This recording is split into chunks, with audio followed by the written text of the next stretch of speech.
In less than 2 weeks, Israelis will head to the polls for the 4th time in 2 years, and the outcome will have a profound impact on the future of the Jewish state and the Middle East. Two major forces currently define Israel's political landscape. One is the left versus the right. The other is those parties against Prime Minister Beniamin Netanyahu and those for him. Given that situation, some political observers say Israel may face another election result like the last three. The dynamics in many ways are still the same. Benjamin Netanyahu is pretty much the favorite to be prime minister again. He's got plenty of challengers. Very few of them like him, and the electorate is deeply divided. At the moment, Netanyahu and his allies may hold a slim advantage.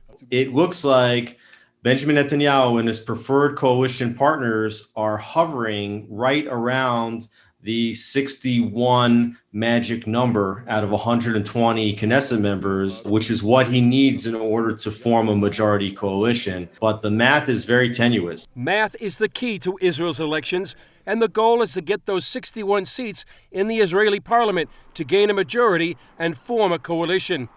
Given the electoral landscape, Naftali Bennett, a former senior member of Netanyahu's cabinet and now head of the right-wing Yamina party, may become a kingmaker. He is not committed to sitting with Netanyahu. However, unlike the other parties, he has not ruled out sitting with Netanyahu. Some even think Bennett could become prime minister himself. He told CBN News he's up to the challenge. Well, I'm running to become prime minister of the state of Israel. It's a huge responsibility. The country is 72 years old. We continue to be threatened by some of the worst countries in the world. Let's cut taxes, cut bureaucracy, speed up the economy in a Reagan-esque way. Yet the majority of Israelis still prefer Netanyahu. Two issues dominate the minds of Israelis as they go to the polls: restarting the economy and the threat of Iran.